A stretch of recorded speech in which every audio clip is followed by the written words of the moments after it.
बिस्मिल्लाहिर्रहमानिर्रहीम। नाज़रीन, मैं मोहम्मद सज्जाद अंसारी एक नए वीडियो के साथ आपकी खिदमत में हाज़िर हूँ। आज का ये वीडियो बिलखुसूस नॉर्थ बंगाल यूनिवर्सिटी सेमेस्टर 3 के लिए बनाया जा रहा है, लेकिन वह तमाम तालिब इल्म जो CBCS पैटर्न के तहत तालीम हासिल कर रहे हैं वो भी इस वीडियो से मुस्तफ़ीज़ हो सकते हैं। आज का ये वीडियो असरारुल हक मजाज की मैनाज नज़्म आवारा का खुलासा पर मबनी है। इस वीडियो को देखने के बाद आप नज़्म आवारा की खुसूसियात से वाकिफ़ हो पाएंगे। खुसूसियात को देखने से कबल नज़्म आवारा के मतन को मैं पढ़ देता हूँ ताकि आप उसको उसी तरह पढ़ें जिस तरह से असरारुल हक मजाज ने तख्लीक किया है। अल्फाज की दुरुस्ती हो सकती है और आप इस नज़्म के मिजाज को भी समझ पाएंगे। शहर की रात और मैं नाशाद व नाकारा फिरूं, जगमगाती जागती सड़कों पे आवारा फिरूं। गैर की बस्ती है कब तक दर बदर मारा फिरूं, ऐ गमे दिल क्या करूं, ऐ वहशत दिल क्या करूं। झिलमिलाते कुमकुमों की राह में जंजीर सी, रात के हाथों में दिन की मोहनी तस्वीर सी। मेरे सीने पर मगर दहकी हुई शमशीर सी, ऐ गमे दिल क्या करूं, ऐ वहशत दिल क्या करूं। ये रूह पहली छाँव, ये आकाश पर तारों का जाल, जैसे सूफ़ी का तसव्वुर, जैसे आशिक़ का ख़याल। आह लेकिन कौन जाने कौन समझे जी का हाल, ऐ गमे दिल क्या करूं, ऐ वहशत दिल क्या करूं। फिर वह टूटा एक सितारा, फिर वह छूटी फुलझड़ी, जाने किसकी गोद में आई ये मोती की लड़ी। हुक सी सीने में उठी, चोट सी दिल पर पड़ी, ऐ गमे दिल क्या करूं, ऐ वहशत दिल क्या करूं। रात हंस हंस कर ये कहती है कि मैं खाने में चल, फिर किसी शहनाज लाला रुख के काशाने में चल। ये नहीं मुमकिन तो फिर ऐ दोस्त वीराने में चल, ऐ गमे दिल क्या करूं, ऐ वहशत दिल क्या करूं। हर तरफ बिखरी हुई रंगीनियाँ रानाइयाँ, हर कदम पर इशरतें लेती हुई अंगराइयाँ, बर रही हैं गोद फैलाए हुए रुसवाइयाँ, ऐ गमे दिल क्या करूं, ऐ वहशत दिल क्या करूं। रास्ते में रुक के दम लूँ मेरी आदत नहीं, लौट कर वापस चला जाऊं मेरी फितरत नहीं, और कोई हम नवा मिल जाए ये किस्मत नहीं, ऐ गमे दिल क्या करूं, ऐ वहशत दिल क्या करूं। मुंतज़िर है एक तूफ़ान बला मेरे लिए, अब भी जाने कितने दरवाजे हैं वाह मेरे लिए। पुरमुसीबत है मेरा अहद वफ़ा मेरे लिए, ऐ गमे दिल क्या करूं, ऐ वहशत दिल क्या करूं। जी में आता है कि अब अहद वफ़ा भी तोड़ दूं, उनको पा सकता हूँ ये आसरा भी तोड़ दूँ। हाँ मुनासिब है ये जंजीर हवा भी तोड़ दूँ, ऐ गमे दिल क्या करूँ, ऐ वहशत दिल क्या करूँ। एक महल की आड़ से निकला वो पीला महताब, जैसे मुल्ला का अमामा, जैसे बनिए की किताब, जैसे मुफलिस की जवानी, जैसे बेवा का शबाब, ऐ गमे दिल क्या करूँ, ऐ वहशत दिल क्या करूँ। दिल में एक शोला भड़क उठा है आखिर क्या करूँ, मेरा पैमाना छलक उठा है आखिर क्या करूं। ज़ख्म सीने का महक उठा है आखिर क्या करूं, ऐ गमे दिल क्या करूं, ऐ वहशत दिल क्या करूं। जी में आता है ये मुर्दा चांद तारे नोच लूँ, इस किनारे नोच लूँ उस किनारे नोच लूँ, एक दो का जिक्र किया सारे का सारा नोच लूँ, ऐ गमे दिल क्या करूं, ऐ वहशत दिल क्या करूं।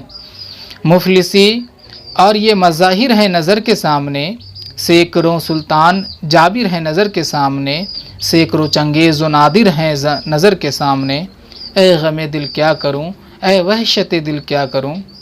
लेके एक चंगेज़ के हाथ से खंजर तोड़ दूं, ताज पर उसके दमकता है जो पत्थर तोड़ दूं, कोई तोड़े या ना तोड़े मैं ही बढ़कर तोड़ दूं, ऐ गमे दिल क्या करूं, ऐ वहशत दिल क्या करूं।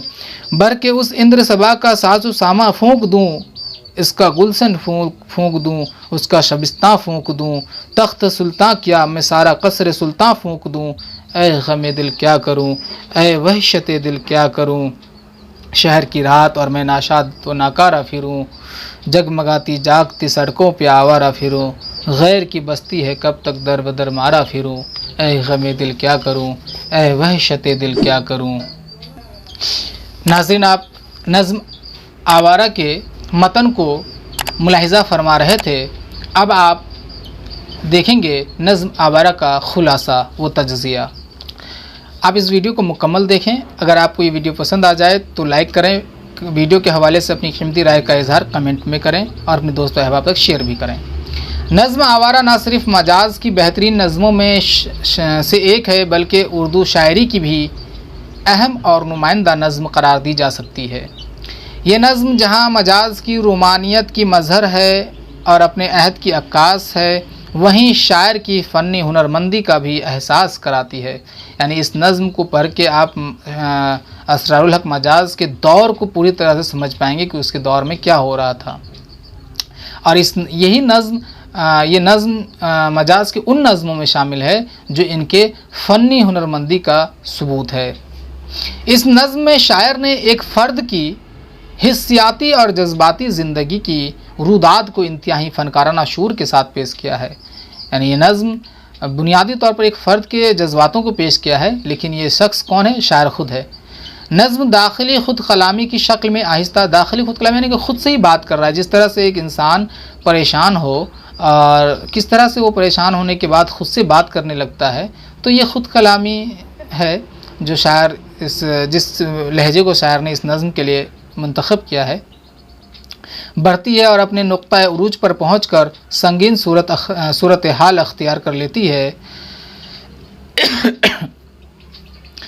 इस नज़्म की एक अजीब व गरीब खसूसियत ये भी है कि इसे चाहे मजाज की जात से जोड़कर देखें या इसे शायर की दौर और मौजूदा सूरत हाल की महरूमियों और जबर इस्तेहसाल की रुदात समझ कर पढ़ें, दोनों ही सूरतों में इसकी मानवियत बरकरार रहती है। यानी इस नज़्म को आप किसी भी तरह से पढ़ सकते हैं। आप शायर की ज़ाती महरूमियों और परेशानियों को भी समझ सकते हैं कि ये खुद शायर के अल्फाज हैं, शायर का जो तजर्बा है वो है, या फिर आप जिस अहद में जी रहे हैं, यानी कि जिस दौर में आप ये वीडियो देख रहे हैं, आप इस नज़्म को उस तनाजुर में भी पढ़ेंगे अगर, तो भी आपको दिखेगा कि ये नज़्म की जो मानवियत है, जो मानी है, जो मकसद है, वो बरकरार रहती है। ये था इस नज़्म का तारुफ। अब हम देखेंगे नज़्म का मुख्तसर खुलासा। एक शख्स जो तरह तरह की महरूमियों और परेशानियों का शिकार है, शहर की रात, जगमगाती जागती रात में नाखुश और नाकारा फिर रहा है। अगर इस फ़र्द को शायर तस्वुर कर लिया जाए तो ये परेशानी और एहसास महरूमी मुलाजमत से बरतरफ किए जाने और रिश्तों में नाकाम होने की वजह से है। यानी कि शहर के रात में ये जो शख्स रास्तों में मारा दर बदर फिर रहा है, ये शख्स अगर शायर को तस्वुर कर लिया जाए कि शायर ख़ुद है, तो जिस ज़माने में शायर ने इस नज़्म को तख्लीक किया था, उस ज़माने में शायर को मुलाजमत से निकाल दिया गया था और ये ख़ुद अपने इश्क में कई बार नाकाम भी हो चुके थे। तो इन चीज़ों के तनाजुर में अगर आप देखें तो ये शायर ख़ुद अपनी ही ज़ाती महरूमियों को पेश कर रहे हैं।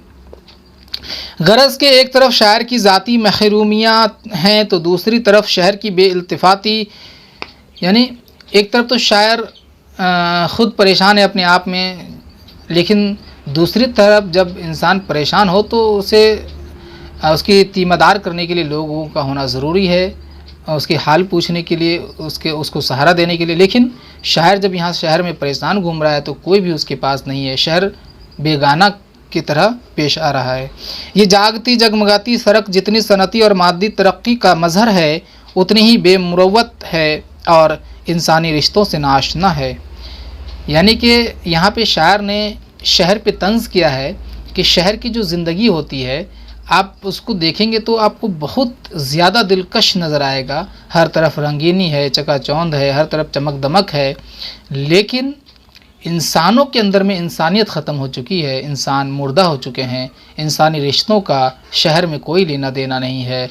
यानी वो मादा परस्त हो जाते हैं, सिर्फ वो अपने फ़ायदे से काम रखते हैं। शायर ने इस तरफ भी पेश किया है, इशारा किया है, क्योंकि शायर रात में दरबदर फिर रहा है, लेकिन कोई भी हमनवा नहीं है जो उसका हाल पूछ सके।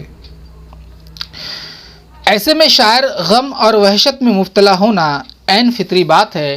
टेप के मिसरे में, टेप कहते हैं वो जो ये जो मिसरा है, ऐ गमे दिल क्या करूं, ऐ वहशत दिल क्या करूं, ये टेप का मिसरा है जो आप देखेंगे हर बंद में दोहराया गया है। तो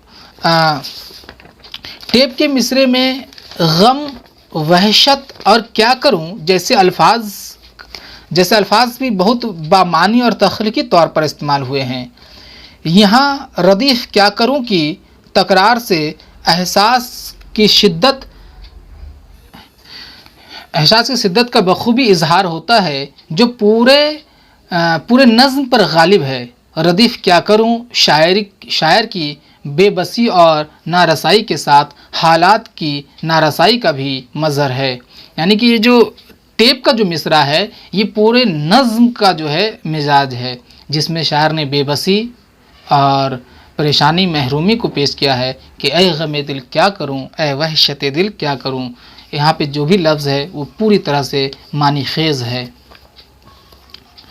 शायर का दिल इतना उदास है कि इन सड़कों पे झिलमिलाते कुमकुम कहते हैं वो जो छोटी छोटी बल्ब होते हैं जो तार में पूरी तरह से जकड़ दिया जाता है, जिसको बहुत से त्योहारों में ख़ास तौर से हिंदू जो लोग हैं वो लोग इस्तेमाल करते हैं, तो इसे कुमकुम कहते हैं। छोटी छोटी बल्ब के वो होते हैं तार। झिलमिलाते कुमकुमों की जंजीर से भी राहत नहीं मिलती, क्योंकि ये रागिनी चमक दमक शायर को खोखली मालूम होती है। शायर की इस हालत को देखकर रात शायर को किसी मय खाने या शहनाज लाला रुख के पास जाने को कहता है। यानी शायर खूब परेशान है, जहाँ भी देखता है चमक दमक है, जिसे देख कर के कोई भी उदास इंसान जो है हंस पड़े, लेकिन शायर हंसता नहीं है। वो उसकी उदासी में, उसकी महरूमी में सिलसिलावार जो है इजाफा हो रहा है। तो ऐसी हालत में रात जो है यानी अंधेरापन जो है वो यहाँ पे शायर ने इस्तियारा दिया है इसे। वो हंस करके शायर को कहता है कि तुम किसी मैखाने में यानी शराब में चले जाओ, मतलब जहाँ शराब बेचा जाता है, या शहनाज यानी कि कोठा वगैरह में चले जाओ जहाँ पे ऐश व उसरत का सामान मिलता है। शायर की इस हालत को सामान मिलता है। दरअसल यहाँ शायर ने रात को जुल्म सितम से तशबीह दिया है। ये जुल्म सितम शायर पर हंसकर कहता है कि इनकलाब इसके बस की बात नहीं, इसे ऐश व उसरत करने की ज़रूरत है। लेकिन शायर अपने मकसद में डटा रहता है। बस शायर के पास कोई हमनवा नहीं, लिहाजा वो और भी ज़्यादा मगमूम हो जाता है, यानी कि गमज़दा हो जाता है। हालांकि वो परेशान पहले से ही है, फिर यानी कि उसे महसूस होता है कि ये जुल्म सितम उसे क्या कह रहा है। इन तमाम चीज़ों से तो वो नबर्द आज़मा हो जाता है, लेकिन चूँकि शायर के पास कोई हमनवा नहीं है, यानी कि यही ख्याल किसी और के पास नहीं है, शायर ऐसे लोगों के ना होने की वजह से और ज़्यादा गमज़दा हो जाता है। और शायर के दिल में अपने अहद वफ़ा को भी तोड़ देने की ख्वाहिश उठती है कि ये रिश्ता नाहक इसे कमज़ोर कर देता है। शायर के दिलो दिमाग में तन्हाई और उदासी के सबब एक हैजान बर्पा हो जाता है, लेकिन फिर शायर अपने लहजे को बदलता है और बाग़ियाना लहजा अख्तियार कर लेता है। आखिर के तीन से चार बंद के अलावा जितने भी बंद हैं वो सब बेबसी और महरूमी की जो है इजहार में है, लेकिन आखिर के 3-4 बंद को जब आप पढ़ेंगे तो वो बाग़ियाना लहजे में है और जिसे तंक़ीद निगारों ने ऐब करार दिया है। लेकिन ये ऐब तो खैर नहीं है, क्योंकि यही तो तरक्की पसंदों का लहजा था, तरक्की पसंद का यही मकसद था। तो आखिरी 3-4 बंद जो पढ़ेंगे आप कि मुफलिसी और ये मज़ाहिर नज़र के सामने, सैकड़ों चंगेज़ व नादिर है नज़र के सामने, जब ये इन बंदों को आप पढ़ेंगे तो आप देखेंगे कि वो बाग़ियाना लहजे को अब अपना लेते हैं। मुफलिसी, बेरोज़गारी और जबर इस्तेहसाल के मनासिर देखकर वह इस कदर बागी हो जाता है कि मज़ाहिर फ़ितरत पर भी गैज़ व गज़ब का मज़ाहिरा करता है। यहाँ यानी कि वो जो कहते हैं कि जी में आता है ये मुर्दा चांद तारे नोच लूँ, इस किनारे नोच लूँ, उस किनारे नोच लूँ, एक दो का जिक्र क्या सारे का सारा नोच लूँ। तो यहाँ पे बता रहे हैं कि वो इस कदर बागी हो जाते हैं, इन चीज़ों से परेशान हो जाते हैं कि जो कुदरती जो मंज़र है जिससे लोगों का दिल बहलता है, उन्हें भी वो बर्बाद कर देना चाहता है। यहाँ